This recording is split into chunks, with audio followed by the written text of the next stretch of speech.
This one take is brought to you by Car Throttle. This is the world's largest online car community. It's like Facebook for cars, and their new iOS app is available at carthrottle.com/app.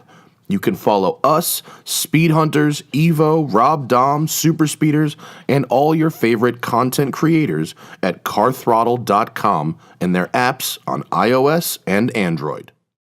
Good morning, everybody. As you can imagine, this is going to be a good one. Welcome to the Angeles Forest on a beautiful day in the Ferrari 488 GTB.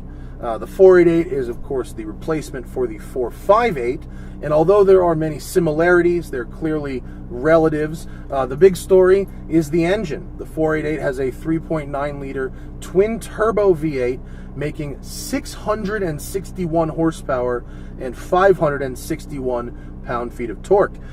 Peak torque is at 3,000 RPM, peak horsepower is at 8,000 RPM, and that gives you a nice wide power band to work with.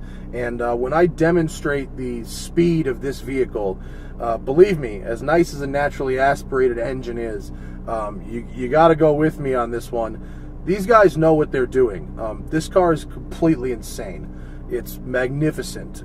It also has 50% more downforce than the 458 without the use of any big wings or anything like that. It's a very fancy under tray design, and the side scoops, in addition to just ducting the turbos and the intake, actually add downforce as well as the new nose, which looks kind of like the LaFerrari nose. This car is around $270,000 as tested. Hang on a second there, guys. I gotta stop myself. I'm in the office right now editing this video, and I didn't actually get the window sticker on this particular car until after I drove it, and boy was I way off. While the base price of the 488 is $245,000, and the way I would spec one is around $275,000, the price of this test vehicle is $347,000, and that is due to almost $75,000 worth of cosmetic carbon fiber, and the fact that although it looks like Rosso Corsa, it's actually Rosso Corsa Metallic, which costs $12 grand. Normally I like to do these in one take, but I felt like I owed it to you to give you the correct information. So, bearing that in mind, enjoy the rest of the video. In here, it's extremely comfortable. For me, I'm right on the line. I have just a little bit of room there. But these carbon seats and the driving position is pretty bang on. And I have been enjoying the snot out of this car. So, let's go for a drive. We are going to throw that into race mode, the Manatino on the steering wheel, as well as manual. And here we go.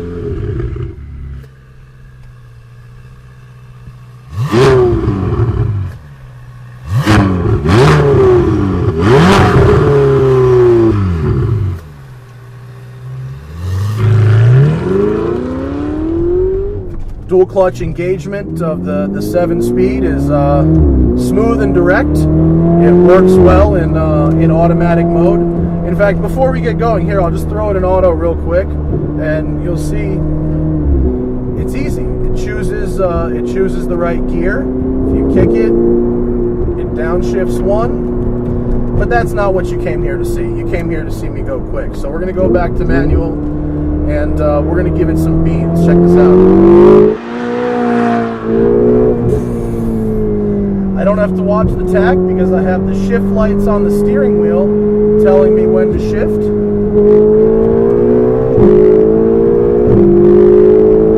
Mental! Yeah. Check this out. If you hold the downshift paddle, it will automatically go to the lowest available gear as you're braking, so you don't have to time your downshifts. You just hold the paddle and brake, and it goes to the right gear for you. The additional torque over the 458 is welcome. The ball-bearing turbochargers, amazingly efficient. They use aluminum titanium alloy wheels to manage heat, and very hot day up here today. No loss of power from what I can tell. The 488 weighs around 3,400 pounds curb weight, wet. It's around 3,100 dry. With a, I believe it's a 42-58 weight distribution, front to rear, and the tires are staggered accordingly. 245 fronts, 305 rears, and Pilot Supersport tires. The carbon ceramic brakes are very effective.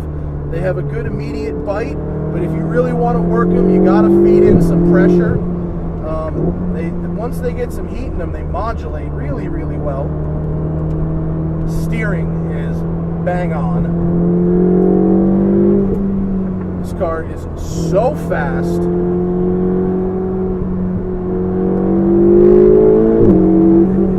And I know people don't like turbos because they say they ruin the sound, but this thing sounds pretty Ferrari-ish to me. I'm not too concerned with it. The ride is excellent. It has magnetic shocks, defaults to sport mode, but you just got a button on the steering wheel right here. You can click it into comfort very easily, and I use comfort for all my around town driving. The ride is very smooth.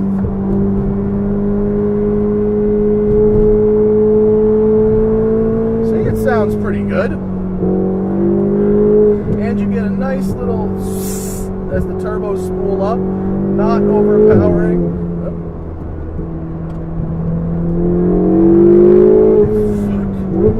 So fast.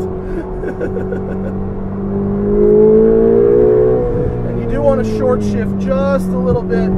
Even though they say peak power is 8,000, it does feel like it starts to fall off maybe 500 RPM before that, but with a gearbox that shifts this fast, so many available ratios from the 7-speed,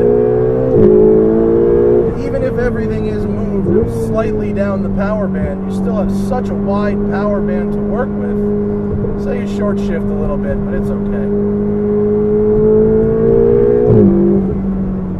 This thing is actually so fast that if you have a reasonably sized meal before you drive it, you can end up making yourself kind of nauseous. The forces under braking and acceleration are just unbelievable. The violence and brutality of it.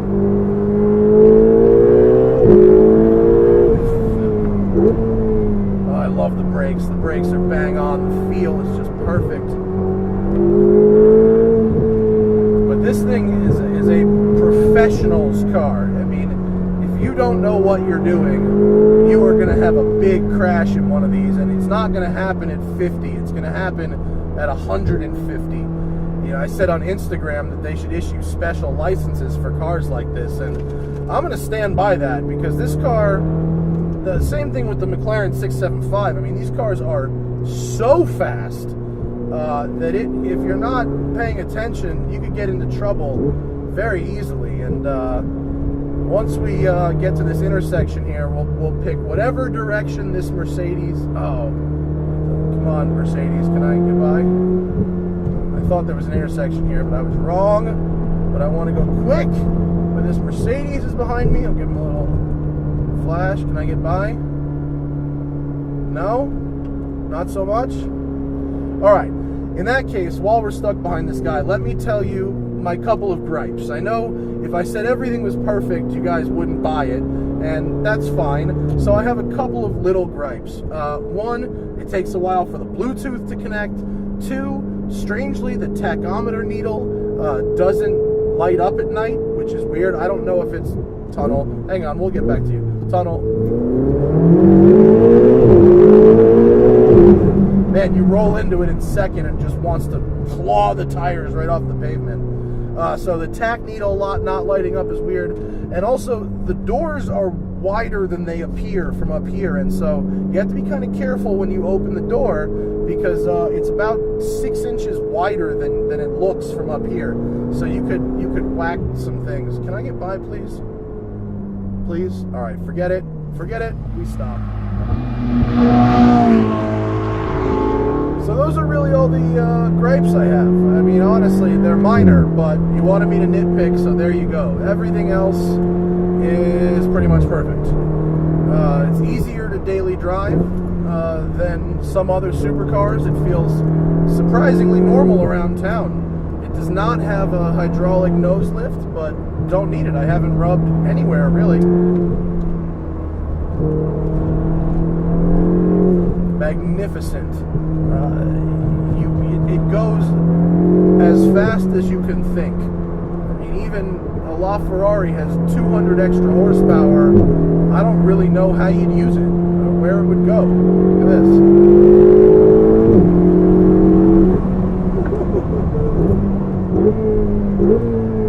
And we'll take a run up Upper Big T. They use the steering wheel mounted blinker. Some people don't like these. I actually really like the steering wheel controls. If you're used to riding motorcycles, they're actually great. I don't have to take my hands off the steering wheel really ever.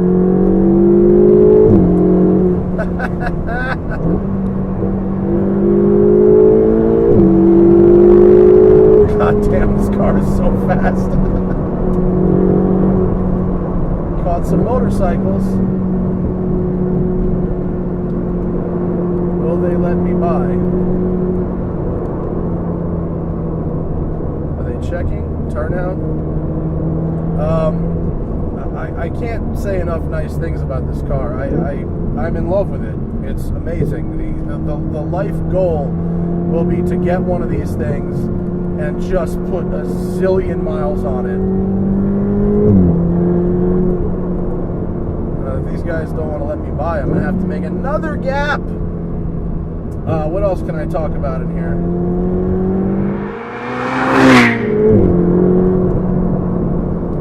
The price. I actually think it's underpriced.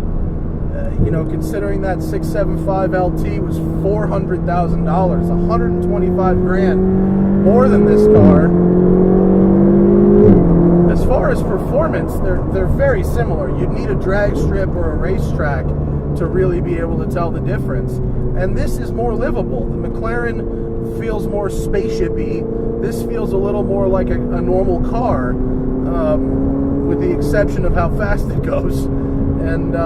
And so if you really want to drive it at more than a track day or a special occasion, this may be the way to go. I'm going to make a gap so I can go quick.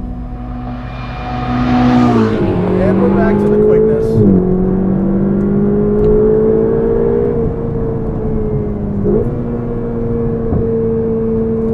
Little gravel on the road.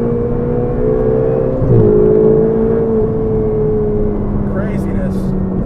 Just crazy. It sounds amazing.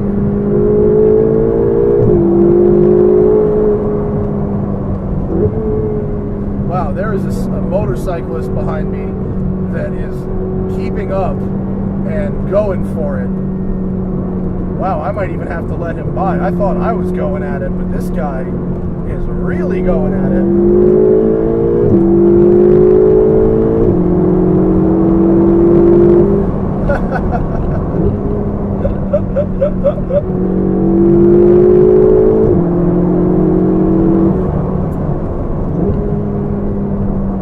Come on, guy.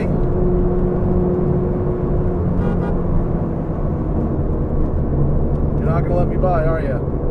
Just going to camp out here? Oh my God, look at this guy. Oh, in a t-shirt, passing double yellow.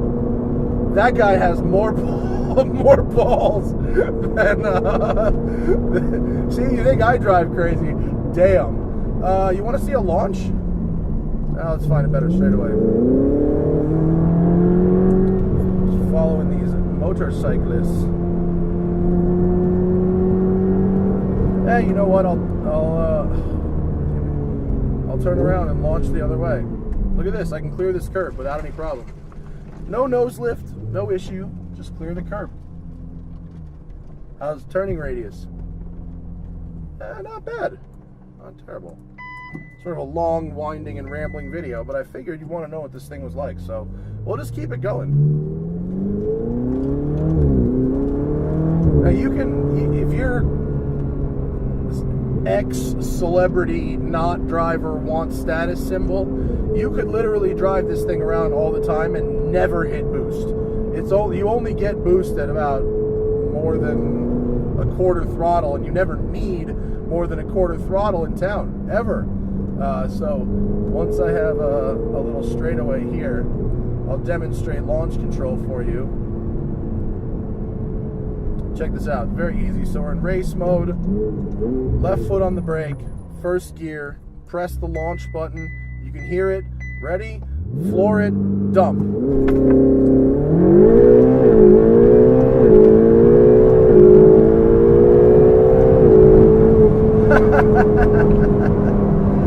0 to 60 in 3 flat, rear wheel drive car, and as you can probably tell, that was more than 3 seconds, so you can do the math.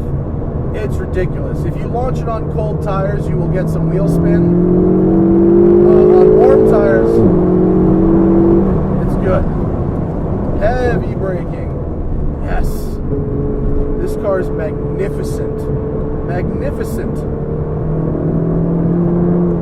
It's worth every penny and probably more. Everybody should buy these.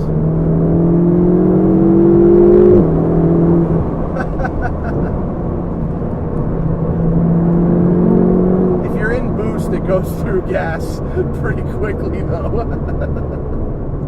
I've driven this car 250 miles and I've driven 2 full tanks off. You can imagine how I'm driving it. But the balance, the finesse, the ease of use, the driver friendliness, it gives you all of this performance, and it asks almost nothing in return of you other than to not be a total idiot. You know, this thing can turn you into Mario Andretti if you can tame it, and it can make you look really, really dumb if you can't tame it and decide you want to turn off traction control and hammer down, you know, exiting a Cars and Coffee. What's interesting is if you're interested, go watch Esquire's Car of the Year from last year, the exotics episodes. I didn't do the review, but I did a lot of the sliding in that video, and this is one of the easiest cars to drift that I've ever driven. The steering ratio is so fast, you could do big drifts without really ever taking your hands off the wheel or adjusting. Oh, perfect. Well, it seems our front camera's battery has just died, which means that's where I end this review. But at, you know, 20 minutes, I think we're okay with it. This car is incredible. It's incredible. I love it. I want to have its children. I want all the things with it. I want to live in this car for the next 20 years. It's so ridiculous, and it's got all the performance of that crazy McLaren without really very many of the headaches. And it's a Ferrari, and it's great. And thanks for watching, and I'll see you guys next time. Hopefully I'll have longer battery life. Goodbye.